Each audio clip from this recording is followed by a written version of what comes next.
Hi friends, welcome back to Sangam Saviruchi cooking ಚಾನಲ್ಗೆ. ಇವತ್ತಿನ ರೆಸಿಪಿಯಲ್ಲಿ ಹುಣಸೆ ಹಣ್ಣಿನ ತಂಬುಳಿ ಮಾಡಿ ತೋರಿಸ್ತಾ ಇದ್ದೀನಿ.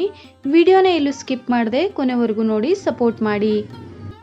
ಫ್ರೆಂಡ್ಸ್, ತಂಬುಳಿ ಮಾಡಲಿಕ್ಕೆ ನಾನಿಲ್ಲಿ ಹುಣಸೆ ಹಣ್ಣು ತೊಗೊಂಡಿದ್ದೀನಿ. ನೋಡಿ, ನಿಂಬೆ ಹಣ್ಣಿನ ಗಾತ್ರದ ಹುಣಸೆ ಹಣ್ಣು ತೊಗೊಂಡಿದ್ದೀನಿ. ಇವಾಗ ಸ್ವಲ್ಪ ತೊಳಿತೀನಿ. ನೋಡಿ, ಒಂದು ಸಾರಿ ತೊಳೆದಿದ್ದು ಆದಮೇಲೆ ಹುಣಸೆ ಹಣ್ಣನ್ನು ನೆನೆಲಿಕ್ಕೆ ಇಡ್ತೀನಿ. ಅದಕ್ಕೆ ಸ್ವಲ್ಪ ನೀರು ಬಿಸಿ ಮಾಡಿ ಹಾಕ್ಕೊಳ್ಬೇಕು. ಸ್ವಲ್ಪ ಉಗುರು ಬೆಚ್ಚಗೆ ಆದರೆ ಸಾಕು. ನೋಡಿ, ಇವಾಗ ನೀರು ಬಿಸಿಯಾಗಿದೆ. ಹುಣಸೆ ಹಣ್ಣು ನೆನೆಲಿಕ್ಕೆ ಒಂದು 5 ನಿಮಿಷ ಬಿಡ್ತೀನಿ. ನೋಡಿ, ಬಿಸಿ ನೀರು ಹಾಕಿ ಇಟ್ಟರೆ ಬೇಗ ನೆನೆಯುತ್ತೆ. ಅಷ್ಟರಲ್ಲಿ ನಾನಿಲ್ಲಿ 1 ಸ್ಪೂನು ಕಾಳುಮೆಣಸು, 1 ಸ್ಪೂನು ಜೀರಿಗೆ ಹುರಿದು ತಗೊಳ್ತೀನಿ. ನೋಡಿ, ಇವಾಗ ಹುರಿದಿದ್ದು ಆಗಿದೆ. ಗ್ಯಾಸ್ ಆಫ್ ಮಾಡ್ಕೊಳ್ತೀನಿ. ಇವಾಗ ಸ್ವಲ್ಪ ತಣ್ಣಗಾಗಲಿಕ್ಕೆ ಬಿಡ್ತೀನಿ. ನೋಡಿ, ಇವಾಗ ತಣ್ಣಗಾಗಿದೆ. ಇದನ್ನು ಕಲ್ಲಲ್ಲಿ ಕುಟ್ಕೊಳ್ತೀನಿ. ನೀವು ಬೇಕಾದರೆ ಮಿಕ್ಸರ್ನಲ್ಲಿ ಪುಡಿ ಮಾಡ್ಕೊಳ್ಬೋದು. ನೋಡಿ, ಇವಾಗ ಪುಡಿ ಮಾಡಿಕೊಂಡು ತಗೊಂಡಿದ್ದೀನಿ. ಇಷ್ಟಾದರೆ ಸಾಕು.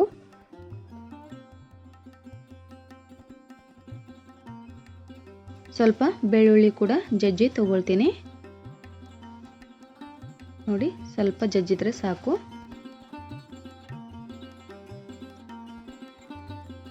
ಫ್ರೆಂಡ್ಸ್, ಇವಾಗ ಹುಣಸೆಹಣ್ಣು ಕೂಡ ಚೆನ್ನಾಗಿ ನೆನೆದಿದೆ. ಇವಾಗ ಕಿವುಚಿ ತಗೊಳ್ತೀನಿ.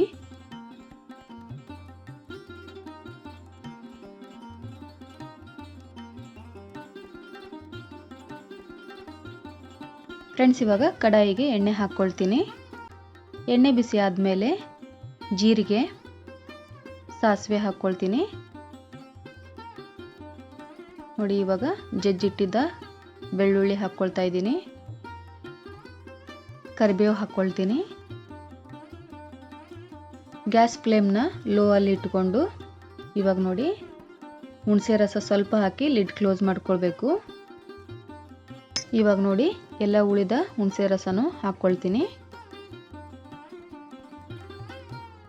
ಇವಾಗ ನೋಡಿ, ಒಂದ್ಸಾರಿ ಚೆನ್ನಾಗಿ ಮಿಕ್ಸ್ ಮಾಡಿ ಸ್ವಲ್ಪ ಬೆಲ್ಲ ಸೇರಿಸ್ಕೊಳ್ತೀನಿ. 1 ಸ್ಪೂನು ಖಾರ ಹಾಕ್ಕೊಂಡಿದ್ದೀನಿ. ಸ್ವಲ್ಪ ಅರಿಶಿನ ಹಾಕ್ಕೊಂಡಿದ್ದೀನಿ. ಹಾಗೆ ಕಾಳು ಮೆಣಸಿನ ಪುಡಿ ಹಾಕ್ಕೊಂಡಿದ್ದೀನಿ. ಜೀರಿಗೆ ಪುಡಿ ಹಾಕ್ಕೊಂಡಿದ್ದೀನಿ. ಹಾಗೆ ರುಚಿಗೆ ತಕ್ಕಷ್ಟು ಉಪ್ಪು ಹಾಕಿ ಚೆನ್ನಾಗಿ ಮಿಕ್ಸ್ ಮಾಡ್ಕೊಳ್ಬೇಕು.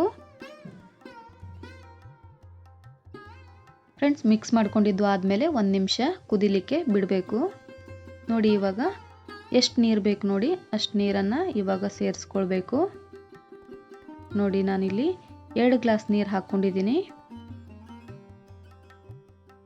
ಇವಾಗ ಒಂದು ಸಾರಿ ಮಿಕ್ಸ್ ಮಾಡಿಕೊಂಡು ಲಿಡ್ ಕ್ಲೋಸ್ ಮಾಡಿ ಒಂದು 2 ನಿಮಿಷ ಬೇಯಿಸ್ಕೊಳ್ತೀನಿ. ನೋಡಿ, 2 ನಿಮಿಷ ಬೇಯಿಸ್ಕೊಂಡು ತೊಗೊಂಡಿದ್ದೀನಿ. ಕೊನೆಯಲ್ಲಿ ಸ್ವಲ್ಪ ಕೊತ್ತಂಬರಿ ಸೊಪ್ಪು ಹಾಕಿ ಮಿಕ್ಸ್ ಮಾಡಿಕೊಂಡ್ರೆ ಹುಣಸೆ ಹಣ್ಣಿನ ತಂಬುಳಿ ರೆಡಿ. ಫ್ರೆಂಡ್ಸ್, ಇವತ್ತಿನ ರೆಸಿಪಿಯಲ್ಲಿ ಹುಣಸೆ ಹಣ್ಣಿನ ತಂಬುಳಿ ಮಾಡಿ ತೋರಿಸಿದ್ದೀನಿ. ಈ ರೆಸಿಪಿ ನಿಮಗೆ ಇಷ್ಟ ಆಗಿದೆ ಅಂದ್ಕೊಳ್ತೀನಿ. ಇಷ್ಟ ಆದರೆ ಒಂದು ಲೈಕ್ ಮಾಡೋದನ್ನು ಮರಿಬೇಡಿ.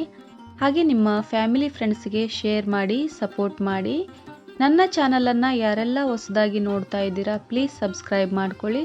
ಹಾಗೆ ಪಕ್ಕದಲ್ಲಿರುವ ಬೆಲ್ ಐಕಾನ್ ಪ್ರೆಸ್ ಮಾಡಿ ಆಲ್ ಅಂತ ಕ್ಲಿಕ್ ಮಾಡಿದ್ರೆ ನಾನು ಹಾಕುವಂಥ ಎಲ್ಲ ವಿಡಿಯೋ ನೋಟಿಫಿಕೇಷನ್ ನಿಮಗೆ ಮೊದಲು ಬರ್ತವೆ, ನೀವೇ ಮೊದಲು ನೋಡ್ಬೋದು. ಮತ್ತೆ ಸಿಗ್ತೀನಿ ಫ್ರೆಂಡ್ಸ್ ಮುಂದಿನ ರೆಸಿಪಿಯಲ್ಲಿ. ಅಲ್ಲಿವರೆಗೂ ಧನ್ಯವಾದಗಳು.